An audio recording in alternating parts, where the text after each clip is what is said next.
that Vegeta saves Bulma and Baby Trunks unlike the original Vegeta. His character arc has been heavily accelerated due to his time on Earth being far greater. At this point, Vegeta is far more similar to an early Buu arc Vegeta in terms of character. From here, things stay fairly consistent for a bit. Gohan flies Bulma and Trunks back to Capsule Corp. Yajirobe isn't in this story because they never met him.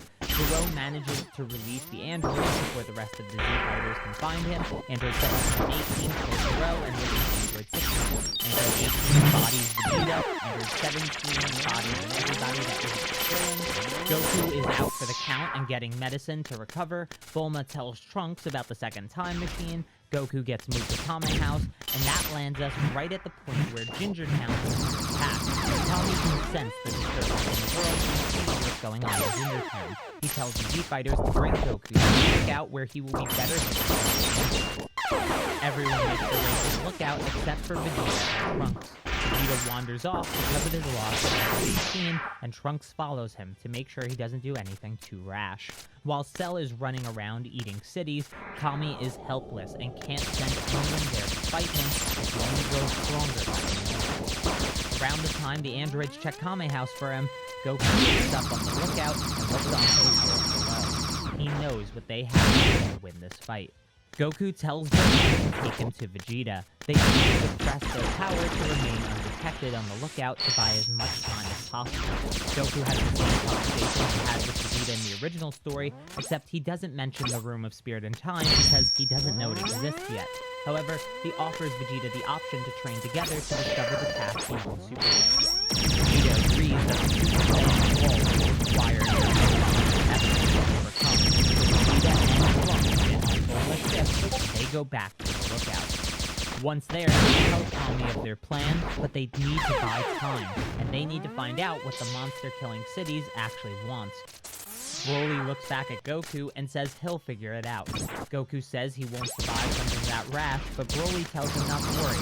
Worst case scenario, the Dragon Balls are on the lookout, so they can survive. He doubts that will happen.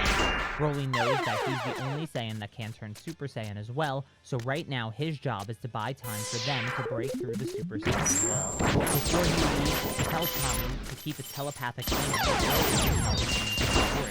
With that, Broly jumps off the lookout and calls the Kinto in to fly towards Cell and protect him.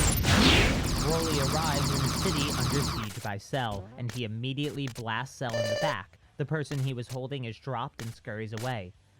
Goten. Or should I call you Broly? I never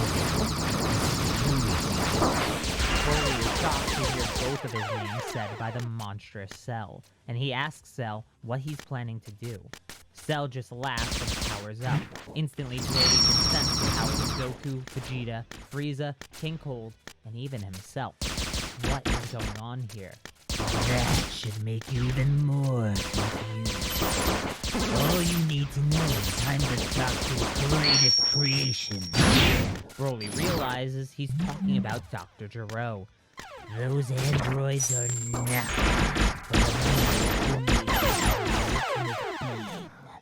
Too bad they weren't around in my time. That was all Broly needed to know. Broly smiles and takes a deep breath. Then I have to stop you. Meanwhile, on the lookout, Saiyans about the Room of Spirit and Time. Vegeta tells Goku that Trunks and him are going in first. Goku is fine with that. He'd rather make sure Broly doesn't die. So Vegeta and Trunks enter the time. But the big difference here is that Vegeta and Trunks actually train with one another because of Vegeta's early character growth in the story. Back on Earth, Cell looks at Broly with a bit of confusion.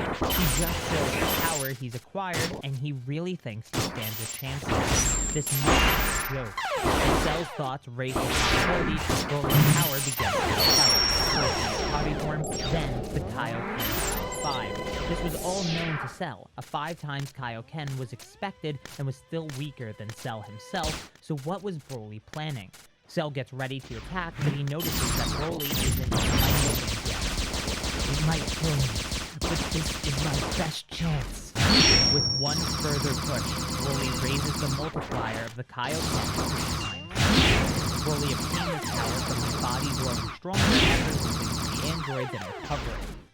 With this, he may be able to beat Cell if he moves quickly. Broly launches forward at Cell and strikes him before he can counterattack. Each hit Broly lands is followed by a delayed attack from Cell. It's obvious that Cell is at a massive disadvantage. Broly is ready to end Cell in one final attack. However, just as he's about to land the finishing blow, Broly's body spasms due to the strain of the Kaioken times 10. He was using it for far too long. The aura didn't wear off immediately, though, so Cell simply took the opportunity to use the solar flare to escape. Broly was alive, but his body needed to recover from his injured, so he went back to the lookout of the and divulged Cell's plans to Kami. Everyone else overheard what Broly said, and Gohan and Bulma nod in agreement that Cell must be the user of the second time chamber. If he's really from the future, that means a version of him already exists in this timeline. Maybe they missed something at Dr. Gero's lab. So, while they still had over half a day, Vegeta and Trunks would exit the realm of Spirit and Time, Bulma and Broly headed back to the location of Gero's lab to search for something the Z-Fighters may have missed. Once they arrive, they find a hidden underground lab with schematics of the androids. Bulma is pretty sure that they can use these to stop the androids, and by extension, stop the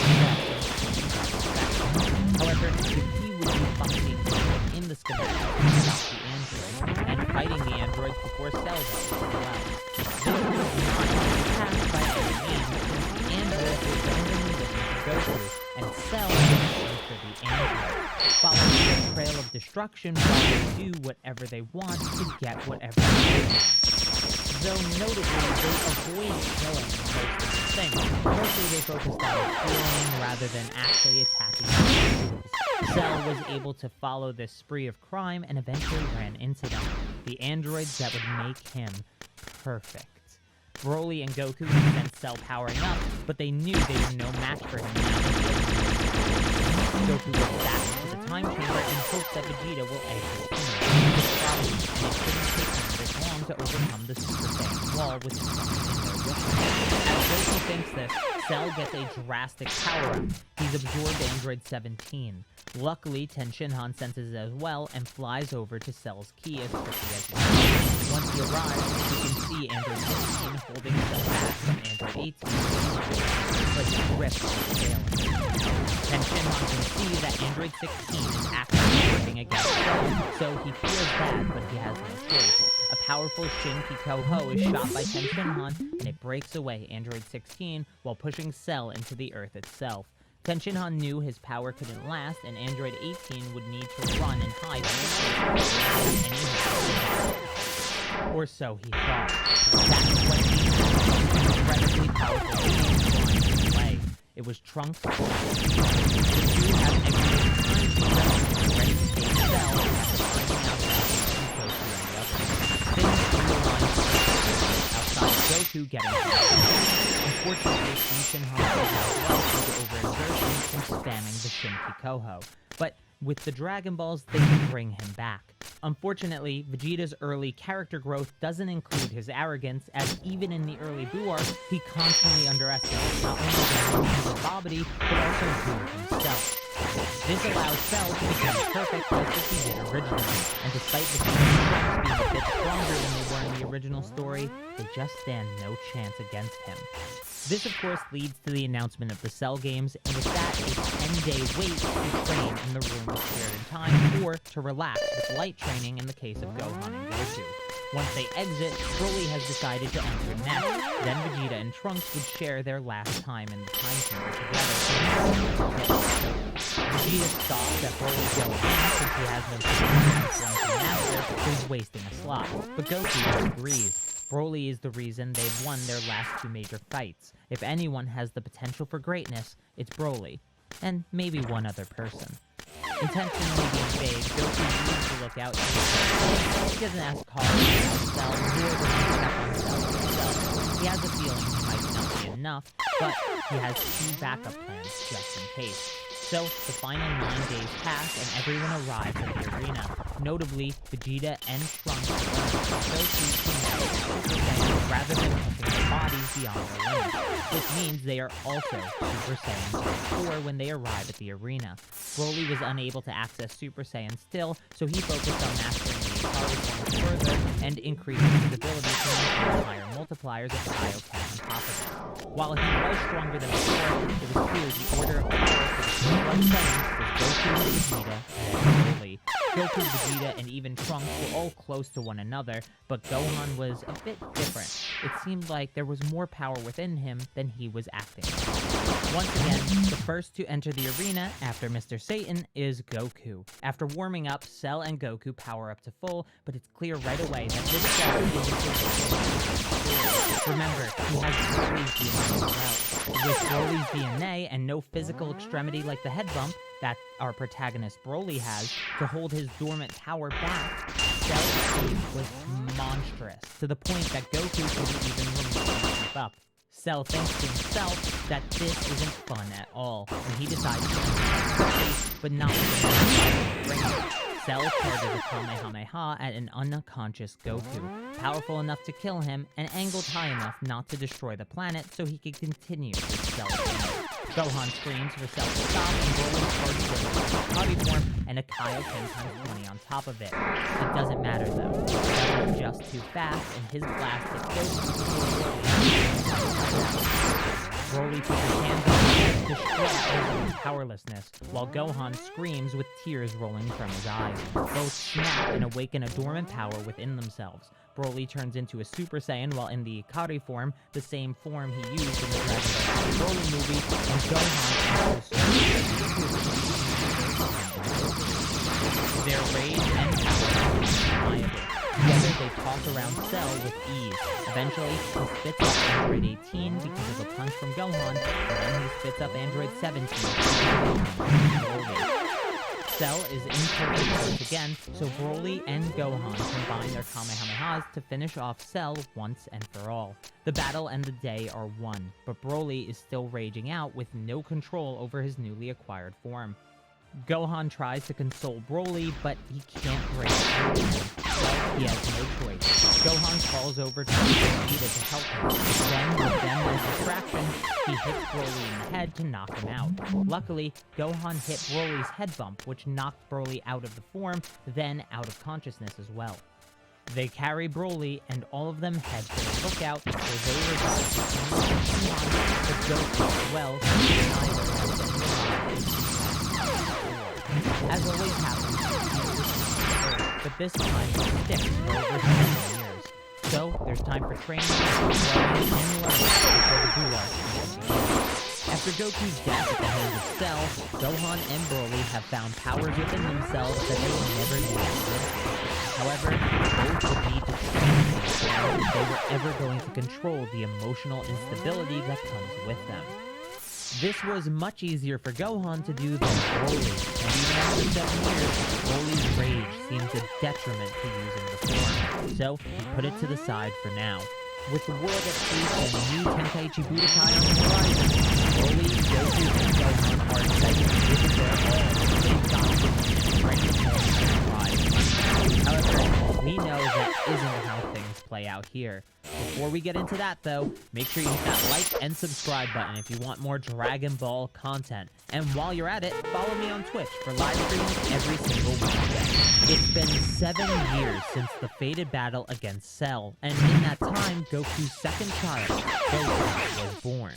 As the days until the Tenkaichi Budokai wind down, our heroes are training to get the final bits of strength they can, and Gohan teaches his classmate Vegeta how to fly and use food. Finally, the day of the tournament arrives. The Junior Division gives Trunks and Goten less fun than they had hoped for, and it goes the way it had originally, with Trunks barely beating Goten. This leads us to the Adult Division, where the events of the arc start to change more noticeably. For starters, there's no Piccolo anymore. So the next face Shin in the tournament is Broly. Having no godly intuition or Tommy like Piccolo had, Broly fights the Supreme Kai with all he has and beats him in their fight, an outcome that even Shin didn't foresee. Goku asks about Shin, and Broly says that something about him is strange. There's no key that either can detect, so it's hard to get a read on him. Next up to fight are Videl and Spopovich, which goes the same way it had originally, the only difference being that Gohan can control his rage better in this version of events due to his training. This leads him to be less emotional against Kibito in their fight, but still, Gohan turns Super Saiyan 2, showing a power far greater. This is when Yamu and Spopovich jump Gohan and drain him with telekinesis. While they manage to drain a lot of energy from Gohan, he's just too strong to be restrained by Shin for very long. Knocking both of them away. Thinking they collected enough energy from him, Yamu and Spopovich flee as quickly as they can. Kibito heals Gohan quickly due to Gohan having all of his energy drained, and they are able to pursue Spopovich and Yamu with Goku. So, while flying to Babidi's ship, Goku, Broly, Gohan, and Krillin are all given the exposition regarding Boo and Babidi. When they arrive outside of Babidi's ship, they hide in the nearby rock formations to wait for the right opportunity to strike. That's when Shin and Kibito notice Dabura is in the service of Babidi as well. This change, as the King of Demons, is not a foe to be taken lightly. That's when Spopovich and Yamu are killed and Dabura attacks our heroes. He first blasts Kibito, but with a quick reaction, Broly kicks him away by transforming into his Ikari form and using the Classic 10. This is no opportunity for Dabura to sit on anyone there, so Gohan tells Krillin to go tell Kami what's going on and to collect the Dragon Balls. Krillin nods and flies off. After that, Goku, Vegeta, Gohan, and Broly enter the ship, ready to do whatever it takes to stop the resurrection of Majin Buu. Once they enter the ship, Kui is the first to face them. As happened originally, Vegeta takes him out with ease, and Babidi uses the energy that Spopovich and Yamu collected to begin Boo's resurrection process. To the surprise of Babidi and Dabura, the energy collected was enough to fill the revival Davis to 75%. He was stronger than the original, and in the original, Gohan filled the container over halfway with pretty much all of his energy being taken. Next up was Yakon, and Goku was able to take him out as he did originally. In the 7-year time skip, Goku had mastered Super Saiyan 2 as well, just like he did in the original story, which allowed him to overpower Yakon with ease. Next up is Dabura. However, Gohan and Broly still haven't had a chance to fight. They both play rock, paper, scissors for a chance to fight him, and Broly wins. Vegeta scoffs, saying that Broly might not be enough since Dabura is stronger than Cell. Remember, Cell never became perfect like he did in the original story, so he shouldn't match up to Dabura even with a Broly power-up. Broly powers up to Power 20 and begins to battle Dabura. Seemingly the two are even, though it's hard to be sure. Vegeta starts to grow impatient, and Dabura notices it. He retreats to tell Babidi that Vegeta is perfect for mind control. Babidi inspects Vegeta and can feel the evil within his heart. Once he says the magic words, he appears on Vegeta's forehead and his powers increase rapidly. Dabura steps back out, ready to fight alongside his new ally.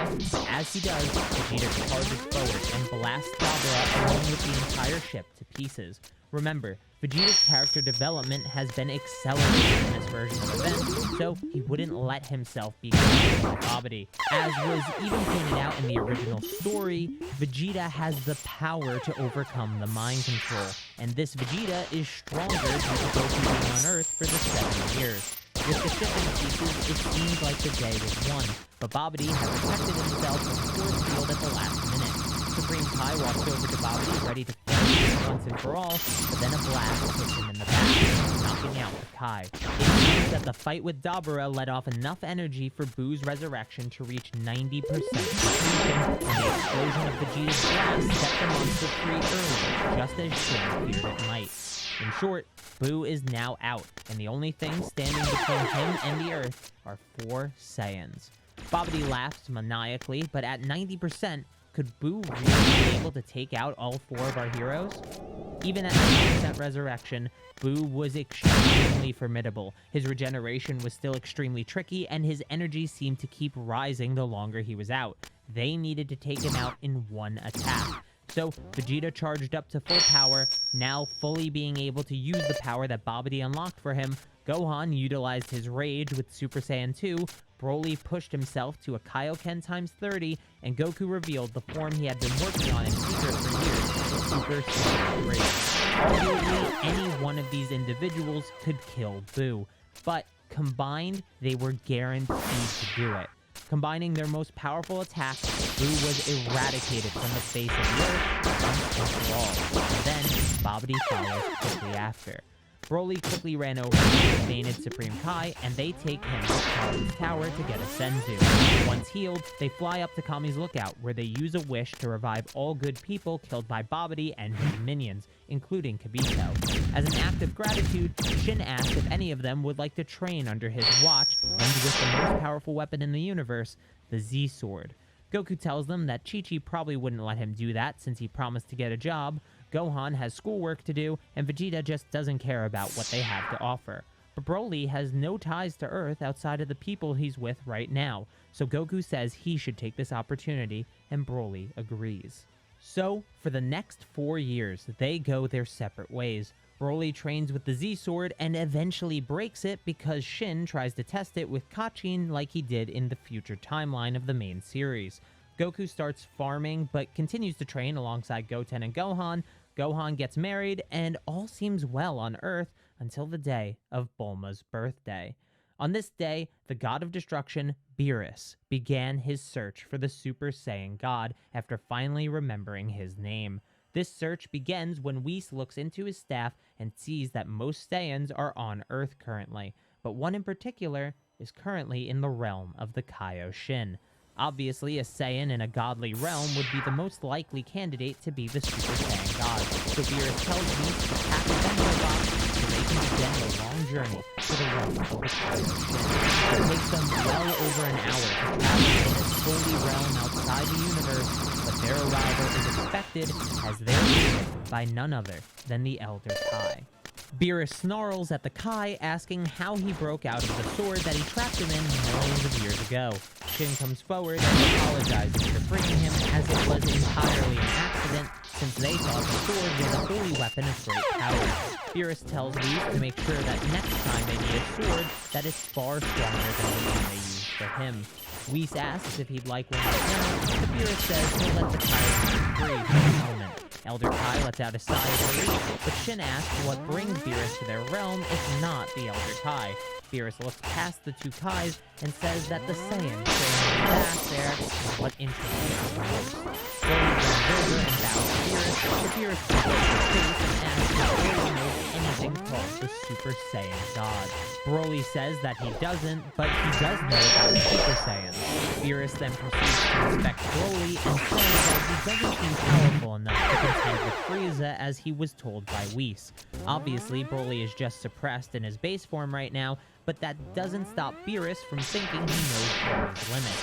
So, Broly shows Beerus his Ikari form and even the Kaioken on top of it. Beerus continues to become interested because that power is still nothing compared to itself. Broly lets the smile slip and he powers down from the Kaioken. While training with Shin and the Elder Kai, he was granted a new power, something beyond his normal limitations. While still in his Ikari form, Broly powers up even further, pushing the boundary of his limitations to even greater heights. In terms of appearance, Broly looked like his normal Ikari form, but his power was drastically different. Once Elder Kai was released from the Z-Sword, he could immediately sense Broly's potential and unlocked it for him, as a thank you for setting him free from his unjust punishment. After unlocking his potential, Broly realized that this power was something he could actually control. No emotional instability like Super Saiyan in his Ikari form, or anything like that at all. After getting this form, he learned that he could Ikari form. By combining both, he no longer needed to even consider Super Saiyan form. Broly had finally found a way to utilize his power and make it his own. Beerus begins to get excited by the power output, and he says he'd like to spar with him as a warm-up for the Super Saiyan God.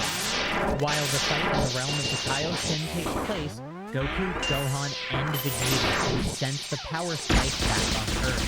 It's been years since they saw Broly, and they recognize his key signature immediately. Goku is shocked and proud to realize that Broly has surpassed him once again. The training with the Kais really paid off for him. Gohan, on the other hand, was a bit concerned.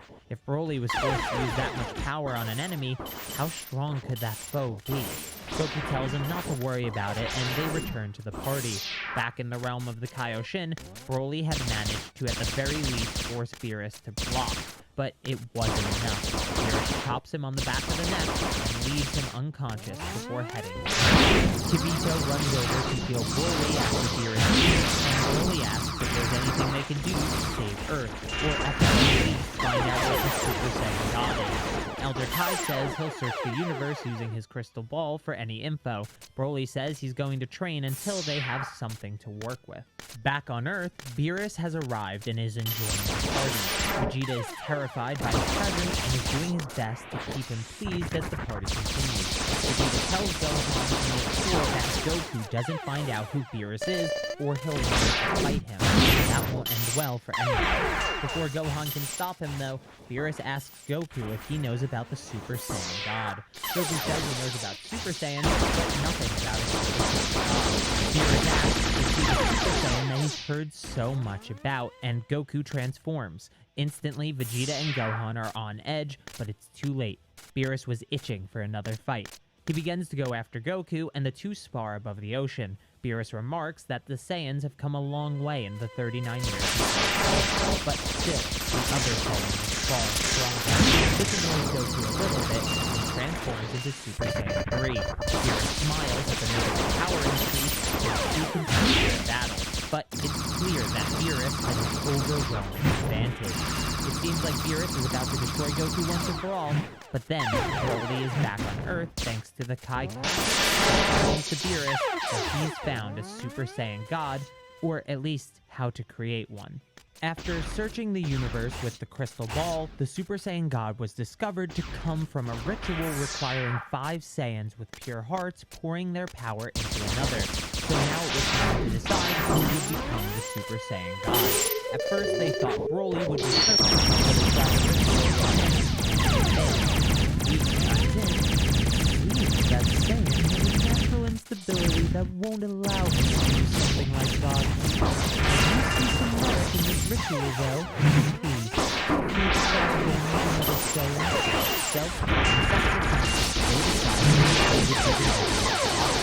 Because of this, Goku becomes the first Super Saiyan God, as he did in the original story, and battles Beerus. This leads us to the same ending of the arc as originally happened, and peace returns to Earth after the Battle of Gods. Goku and Vegeta head to Beerus' world to train with Whis after a while, and Broly takes Gohan to occasionally train with him in the realm of the Kaioshin. He even has Elder Kai unlock his potential as well. The days from here out were looking brighter than ever, until one day, Earth's sky went dark, and a presence came back to the planet that hadn't been felt in some time. A wish was made on the Dragon Ball, and it had alerted Tommy to a presence on the planet that he hadn't felt in years. With the Saiyans off-world currently, he had to wait for one of them to return before he could inform them what was happening. Before we get into that, though, make sure you hit that like and subscribe button for more Dragon Ball content, and while you're at it, follow me on Twitch for live streams pretty much every weekend. Finally, a day came where Gohan returned to Earth. It is a month after the wish was made, so Kami quickly enters the mind of Gohan to tell him that Frieza has been brought back to life. Gohan can't believe it, but he tells Kami that Frieza is just too weak to really be an influence. People like Android 17 and 18 would be mad if he ever came back to Earth, and he might just never come back. I should mention that Android 17 and 18 are in similar positions to the main timeline. The difference being that Android 17 didn't need to be revived since he was spit up by Cell. This means they had an interaction with him already and know that he's a park ranger on Monster Base. While he and Android 18 would prefer to move on with their lives, they feel as though they owe the Z-Fighters a debt of gratitude, since they not only saved them, but allowed them to keep living despite being on the Back to the conversation with Tommy, though, Tommy agrees with Gohan, but says they don't know what plans Frieza has in store. Gohan says he'll have Elder Kai keep his crystal ball watching Earth, so Frieza does return, they'll be ready. So,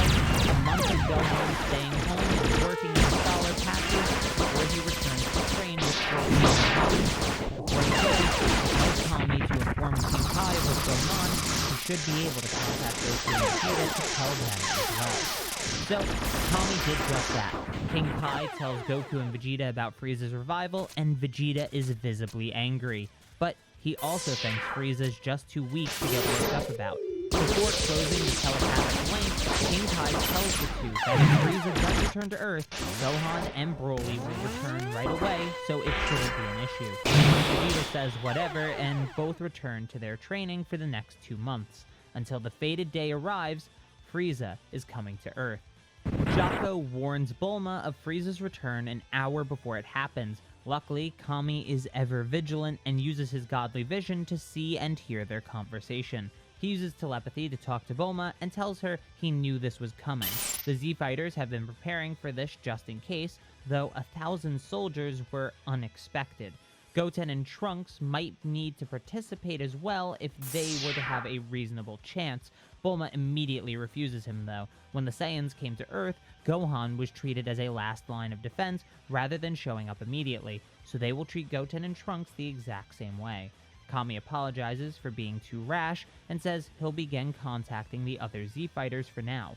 Once Frieza gets closer to the planet, Gohan and Broly should be made aware of his presence and make their way back to Earth anyway. So, Krillin, Ten Shinhan, and Roshi arrive at the battlefield moments before Gohan and Broly are teleported there. Krillin told Android 18 to stay home with Marin, and Android 17 didn't think that Frieza required his help since Gohan and Broly were coming back to Earth for it. Once they arrive, they can feel Frieza's overwhelming power, and even worse, they can sense that he hasn't transformed yet. Gohan was completely mistaken to think that Frieza wouldn't be a threat, and now the world with his family on it might pay the price for his arrogance. Who knows how strong Frieza could be? Broly puts his hand on Gohan's shoulder and tells him not to worry. Even if Frieza transforms, their training should be enough. The battle begins with everyone taking on Frieza, but with everyone stronger than in the original version of events due to Kami's foresight, they aren't even remotely an issue. Even Tagoma is defeated quickly, and there's no Ginyu Frog to take control of any bodies either.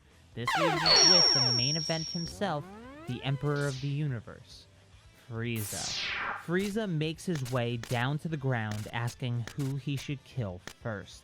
Broly is ready to face him, but Gohan steps forward instead. It was Gohan's arrogance that made this situation worse than it needed to be, so he would be the one to fix it. Frieza transforms into his true form immediately. He asks if he will transform as well. Gohan says it's sort of a transformation, and powers up into the ultimate form. Frieza is unimpressed by the simplicity of it, but this should at the very least pose for some good entertainment. Remember, this isn't Buu Saga's ultimate Gohan. This is a Gohan that needs breaks from training. A Gohan that has gotten stronger to make sure he doesn't fail the people he loves. A Gohan who got his potential unlocked after doing all of that. He was no pushover. While base to base, Broly was still stronger than him, Gohan still had more power than Frieza's final form. Frieza didn't want to admit it, but Gohan was clearly winning their battle. The power gap is so great that it's clear Gohan has surpassed the power of base Goku in the original Resurrection F arc. Frieza backs off and tells Gohan he's put on a good show, but that power can't compete with what he has in store. Gohan says he hasn't shown everything either. Gohan transforms into his Super Saiyan form, stacking it with Ultimate like he does in Dragon Ball GT or like Broly with the Ikari form. This means that Gohan has gotten potentially over 50 times stronger since the Super Saiyan multiplier can be flexible depending on which guidebooks you use for it. Frieza transforms into his golden form in response, and the power is unimaginable.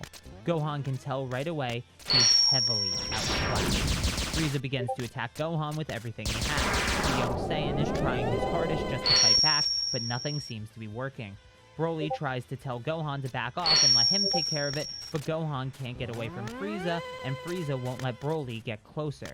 Even with his Ultimate Ikari form activated, Broly just can't make it past any of the beams Frieza is sending his way. While the transformation multiplier for the Ikari form is lower than Super Saiyan, Broly actually has more potential than Gohan, so his ultimate form provides a greater amp to make up for the difference, and then some. Not to mention, base to base, Broly is stronger than Gohan. Even still, the gap between him and Frieza was obvious.